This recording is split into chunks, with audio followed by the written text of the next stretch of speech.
A Record TV Rio entrevista ao longo dessa semana os candidatos ao governo do estado que concorrem pelos partidos com representação mínima no Congresso Nacional.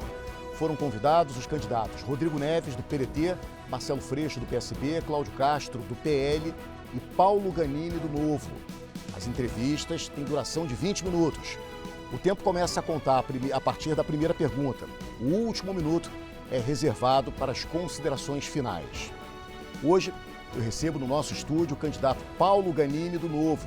Tem 39 anos de idade, formado em engenharia de produção, atualmente é deputado federal e foi líder do partido em Brasília. Ganimi concorre pela primeira vez ao governo do estado. Boa tarde, candidato, seja bem-vindo à nossa casa. Boa tarde, Tino. Boa tarde a você que está em casa assistindo a gente. Muito bom estar aqui com vocês. E esse papel da informação, para que as pessoas tenham a melhor decisão num momento tão importante para o estado do Rio de Janeiro, no dia 2 de outubro, a informação é fundamental. Muito obrigado. Nós que agradecemos. Vamos começar a partir de agora. Paulo, por que você quer sentar na cadeira do governador do estado do Rio de Janeiro?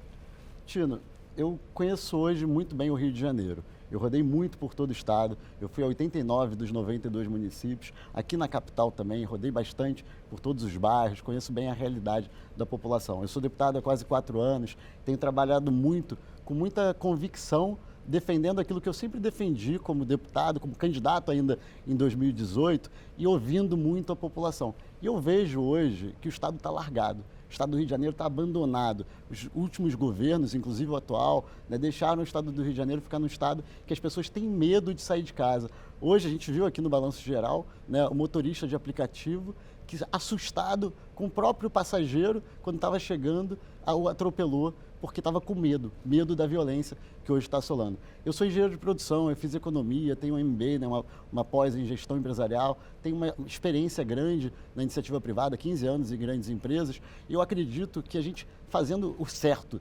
entregando, fazendo projetos, apresentando aquilo que a população precisa, entregando resultado, a gente consegue mudar essa realidade que hoje assola o estado do Rio de Janeiro, tanto da violência, quanto também da falta de emprego e renda, saúde que está muito deteriorada. Então, tudo isso, eu quero trazer essa minha experiência da iniciativa privada e a minha experiência hoje como deputado federal. Eu fui eleito 3 vezes seguidas pelo ranking dos políticos, melhor deputado do Rio de Janeiro, fui eleito também pelo ranking do plenário, melhor deputado do Rio, tenho selo de integridade entregue por um órgão também externo. Então, assim, a gente tem muita experiência como gestor na iniciativa privada e também como deputado federal que entrega resultado, projetos de lei aprovados, muitos também ligados à segurança pública. Então, assim, é isso que eu quero fazer no Rio de Janeiro, entregar resultado, mudar a vida das pessoas.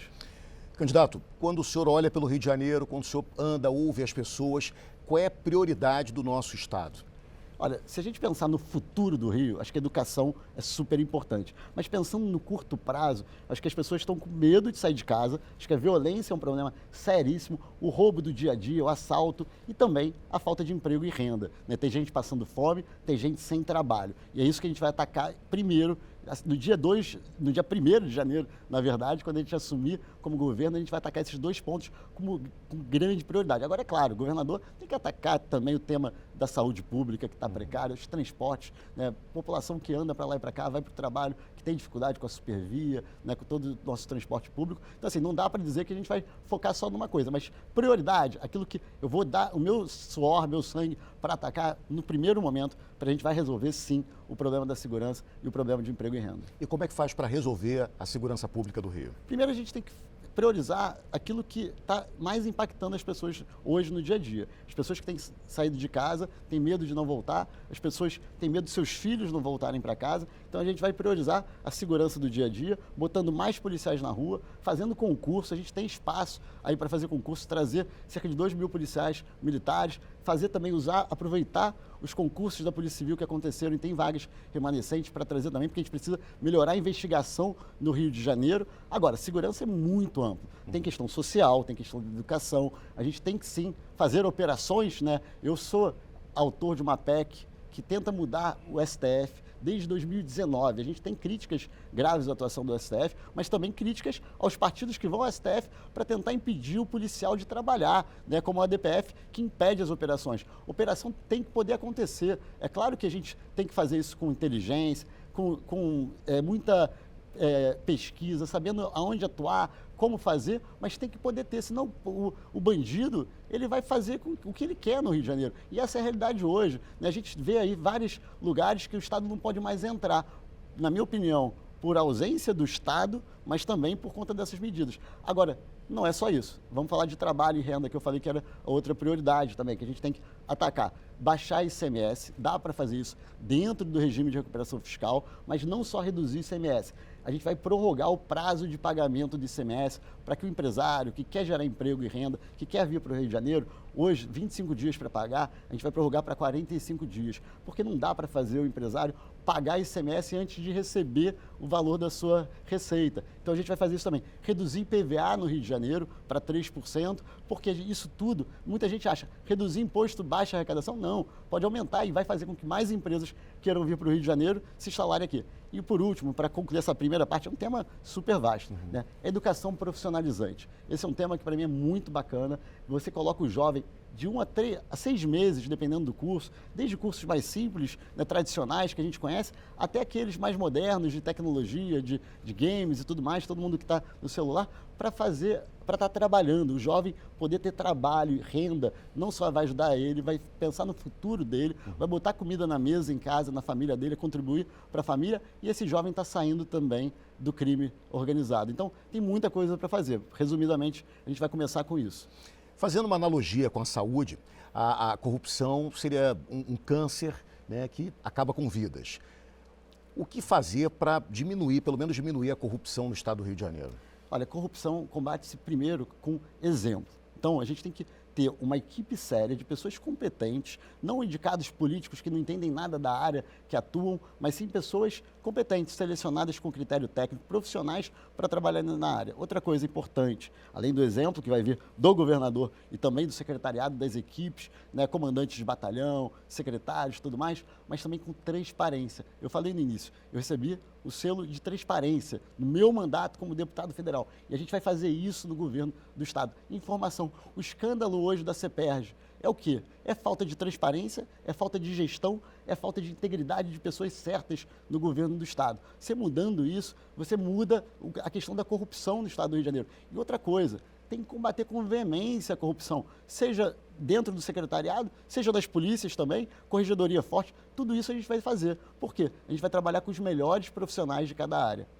É possível usar a tecnologia para mudar a vida das pessoas, para melhorar a educação, serviços básicos? Como é que o senhor pretende colocar a tecnologia na vida do cidadão do Rio de Janeiro? Olha, isso é uma pauta super importante para a gente. Eu sou coautor do Marco Legal das Startups, do governo digital, que é justamente a digitalização do governo. E aí na saúde, vou dar o exemplo da saúde. Hoje as pessoas estão morrendo nas filas dos hospitais, nas filas do sistema de regulação, que é um sistema integrado, que na verdade não é integrado porque são dois sistemas. A gente vai integrar os dois sistemas, a gente vai dar transparência para isso, as pessoas vão poder ter um prontuário eletrônico, seja no aplicativo do celular, quem não tem acesso facilitado à internet vai poder fazer isso numa lan house, até numa repartição pública, e as pessoas vão saber quando vão fazer uma cirurgia, quando vão ser atendidas pelo hospital, pelo médico, quando vão fazer um exame, e a gente vai fazer sim uma redução drástica das filas. Não dá mais para as pessoas morrerem esperando por fazer uma cirurgia ou fazer um exame. Então a gente tem um compromisso, exames e atendimento em no máximo 1 mês no sistema de saúde do estado do Rio de Janeiro.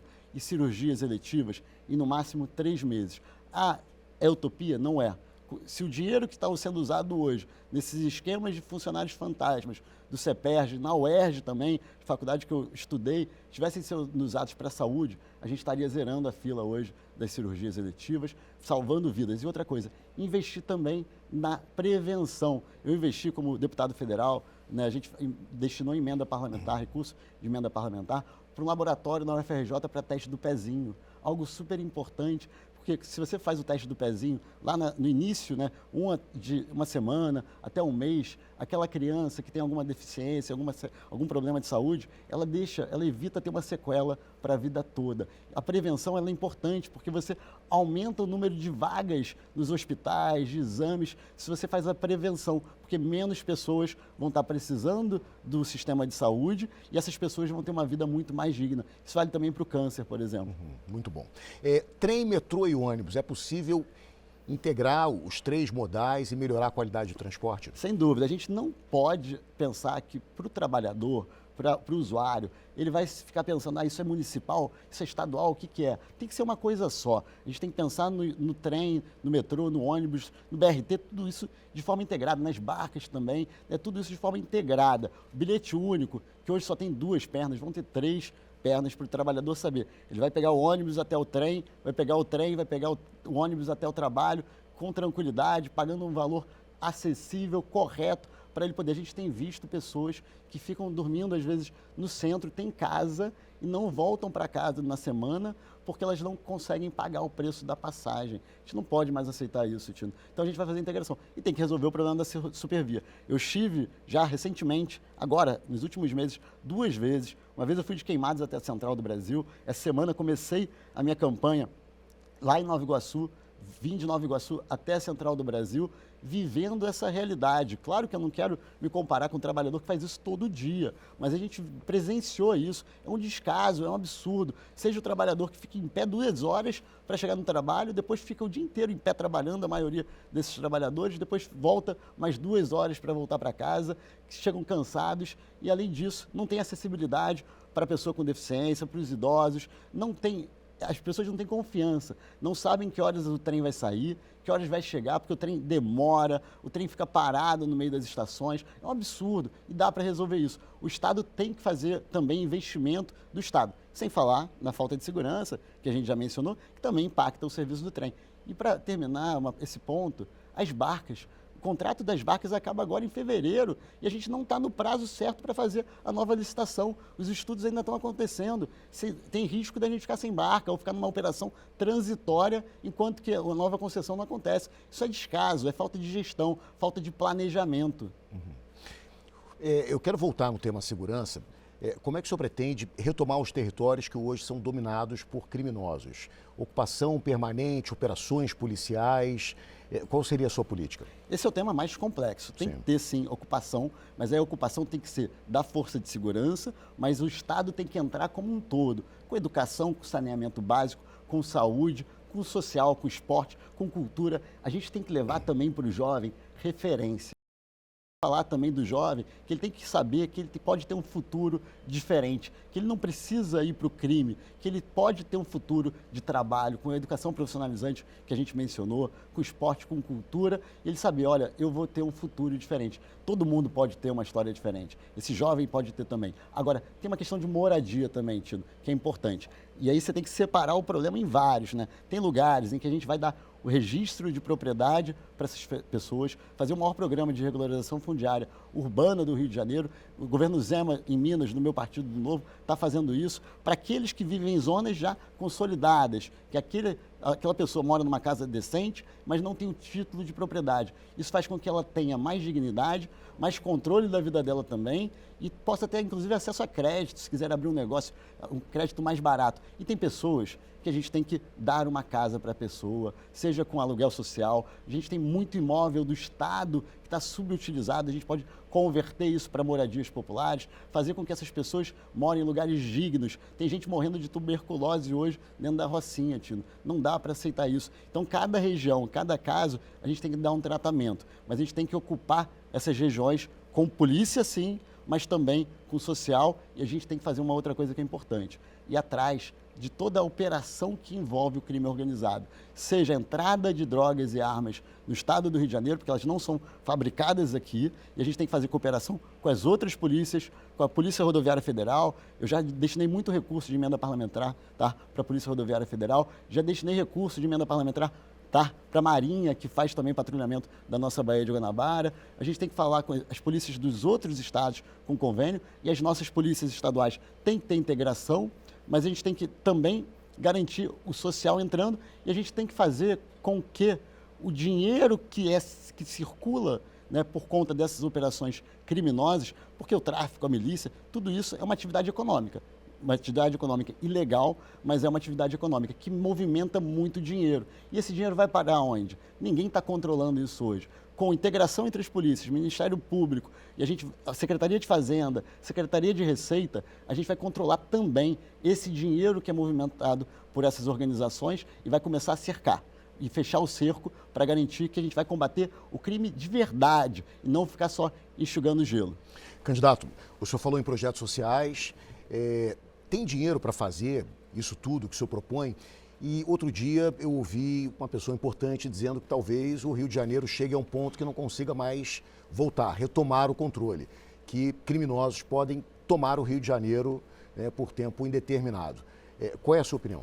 Bom, sobre a segunda parte da pergunta, eu acho que a gente está perto desse ponto de não retorno, mas eu acho que a gente ainda não chegou nele. Por isso que eu sou hoje candidato a governador. Eu acho que o momento tem que ser agora. A ruptura que a gente tem que fazer com esse sistema que colocou o Rio do jeito que está hoje, não é só um governador, são 5 governadores presos, um 6 que sofreu impeachment, não foi por acaso. É todo um sistema no entorno que faz com que isso aconteça. E a gente vai romper com esse sistema. E tem que ser agora. Talvez não dê mais para esperar. Talvez daqui a 4 anos isso já aconteça, o que você está falando realmente aconteça. Eu acredito que ainda não aconteceu. Por isso que eu quero ser governador do Rio de Janeiro, justamente para não deixar chegar nessa situação.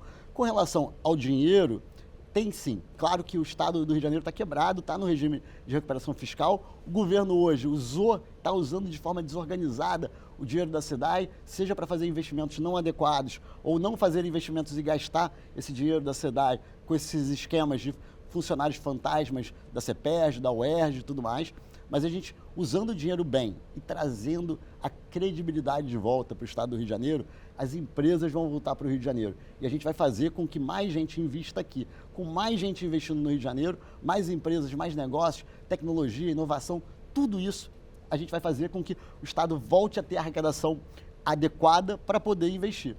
Enxugando o que não está certo, o que é ligado à corrupção, o que é ligado à máquina que só serve para alimentar os mesmos grupos políticos. Mas o dinheiro que a gente vai trazer de volta, porque as empresas vão voltar a querer estar no Rio de Janeiro, as pessoas vão voltar a querer estar no Rio de Janeiro, a gente vai conseguir ter receita suficiente para fazer o social. E mais, parceria com a iniciativa privada, parceria com ONGs, organizações que a gente conhece várias, que funcionam muito bem, que trabalham bem e são eficientes no combate à pobreza, à vulnerabilidade, colocando a criança na educação em tempo integral, dando alimentação, dando futuro para essas crianças.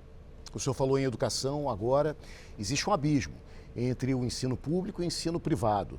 Tem como diminuir esse abismo e tornar isso melhor? Tem. A gente tem um problema grave no ensino municipal, principalmente em alguns municípios mais carentes, que falta capacitação para os professores das redes públicas municipais. O governo do estado vai ajudar nisso. A gente vai fazer tanto formação desses professores, eu não estou falando só a rede pública estadual, mas parceria com os institutos federais, que eu conheci quase todos eles do Rio de Janeiro, parceria com o Sistema S, né, Senai, Senac, tudo que existe no Rio de Janeiro, a gente vai usar para fazer um grande acordo pela população, e não o acordo que a gente está vendo nas últimas décadas pelos políticos, e sim pela população. E a gente vai trabalhar com isso para que as escolas municipais, que não são responsabilidade direta do governador, mas eu não vou me abster dessa responsabilidade, porque não adianta, como governador, eu querer esperar o aluno chegar no ensino médio, onde é a responsabilidade principal do Estado, ele sem estar com formação, sem estar com uma adequada formação de matemática, de português, a gente vai rever isso. Então, com parcerias com essas instituições, formar os professores,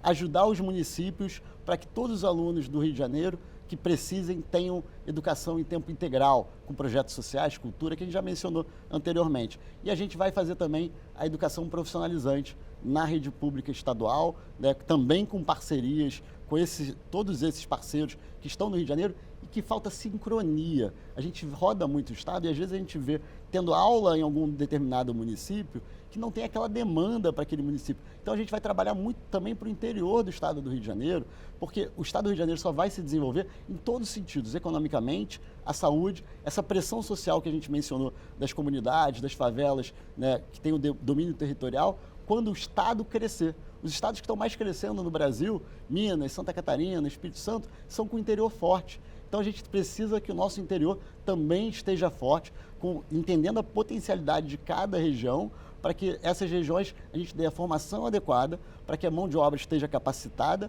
o jovem e o adulto também que está precisando se recolocar no mercado de trabalho tenha boa capacitação e atrai empresas para lá, sem falar da segurança e de infraestrutura. As nossas rodovias estaduais estão caindo aos pedaços. Os governos deixaram o Departamento de Estradas e Rodagens sucateado, não tem gente, não tem equipamento. A gente precisa retomar isso para garantir também que as rodovias estejam funcionando, tanto para as pessoas terem mobilidade, não só a da capital, da região metropolitana, mas também as do interior, e para as empresas quererem se instalar nesses lugares, porque eles precisam receber mercadoria e escoar suas mercadorias também. Perfeito. Candidato, 1 minuto para as suas considerações finais. Bom, eu queria convidar todos vocês, você que está nos assistindo, a me conhecerem melhor. Entre na minha rede social, Paulo Ganimi, no Instagram, Facebook, todas as redes sociais. Vamos trabalhar muito para mudar a realidade do Rio de Janeiro. Eu sou deputado federal há 3 anos e meio com muita entrega. Antes disso, fui gestor. Eu sei entregar resultado. Não basta só ter propostas, não basta só falar do que vai fazer sem nunca ter entregue resultado e tentando mudar quem foi. Eu sou coerente. Na minha atuação como deputado, sempre defendi aquilo que é certo para a população do Rio de Janeiro, para a população do Brasil. E agora, a gente vai entregar isso como governador do Rio, trabalhando por você, ouvindo as pessoas, rodando o Estado como eu tenho rodado, entregando projetos, melhorando a vida das pessoas, trabalhando pela pessoa, pelo indivíduo, pelo cidadão fluminense, e não trabalhando só para a classe política que alimenta todo um esquema hoje que colocou o Estado do Rio de Janeiro onde está. Por isso, no dia 2 de outubro, eu peço para vocês, vote 30, Paulo Ganimi. Candidato, muito obrigado. Boa sorte para o senhor. Obrigado pela presença mais uma vez. Ao longo da semana, a Record TV Rio abriu espaço para que o público pudesse conhecer as propostas dos principais candidatos ao governo do Estado do Rio. Queremos agradecer a todos que passaram por aqui e a você, de casa, do seu trabalho, que nos acompanhou. Eleições 2022, o voto na Record.